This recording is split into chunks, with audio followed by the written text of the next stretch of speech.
Good evening, Watchfielders. Mrs. Tranter here, and tonight I'm going to read you a bedtime story. This is one of my favourite books. It's called The Secret of Black Rock. I hope you enjoy. The Secret of Black Rock by Joe Todd-Stanton.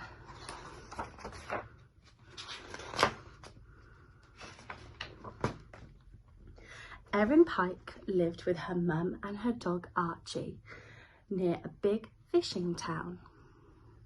She longed to go out to sea, but it was too dangerous because of the legend of Black Rock. Every fisherman and fisherwoman had a scary story to tell. It never stays in the same place. It could smash the boat to pieces. It's as big as a mountain and as sharp as a swordfish. But Erin wasn't scared. Every day she would hide on her mum's fishing boat, and every day her dog Archie would sniff her out. At night she would wait for her mum's safe return, hoping she might catch a glimpse of the mysterious Black Rock. One day, Erin came up with a very smelly plan to outsmart Archie. Her mum was far too busy to notice that Erin was on board the boat. As the day got later, it started to grow foggy. It got thicker and thicker until Erin couldn't see past the end of her nose. Suddenly, a huge dark shape loomed right into the boat's path. The boat turned wildly and it swept back into the fog. Erin disappeared into the sea unnoticed. Oh, how dangerous. Hope she's okay. She desperately tried to swim up, but the more she tried, she sank deeper and deeper and deeper until everything went black. A deep and terrifying rumble echoed around her. Oh. Black Rock woke up. Wow, this is amazing. Let's have a look. It's a lovely picture there of Black Rock. It picked her up out of the water, and Erin could see that it wasn't just a rock. It was a huge living creature. Can you see? And it was surrounded by hundreds of different types of fish. Oh, I'm upside down.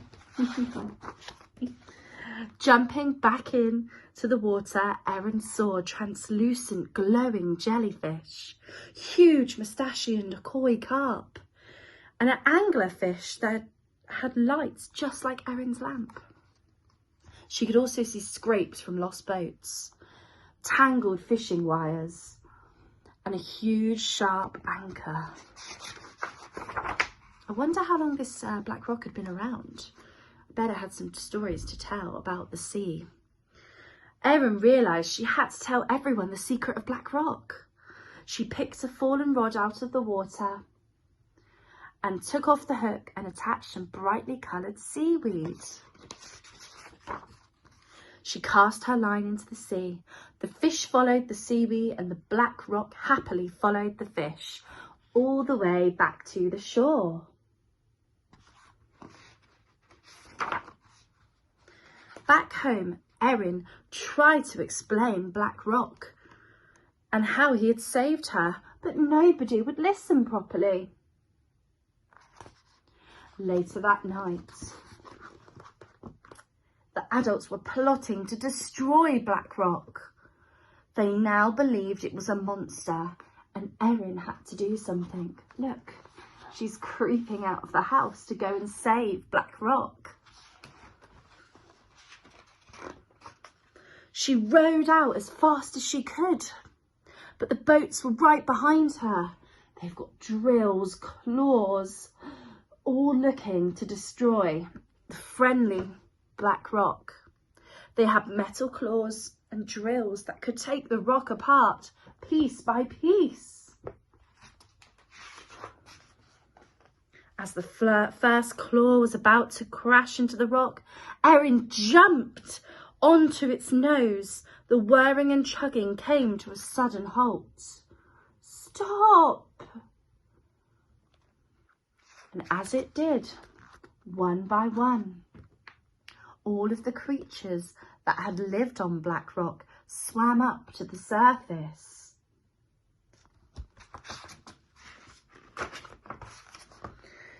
In the moonlight, the sea lit up. The fishermen and the fisherwomen had never seen such a beautiful sight. Look at all those living creatures living with Black Rock. In that moment, they saw how wrong they were. Black Rock wasn't a monster. He was a home to all the amazing creatures. After that night, the Pike family built a small lighthouse on Black Rock so it would be safe from passing ships. That's lovely. There they are, Archie the dog and Erin Pike living on Black Rock, helping him to guide everyone to safety. I hope you enjoyed that story as much as I did. This is one of my favourite books. Good night, sleep well, and I'll see you in the morning for school. Take care, Watchfielders.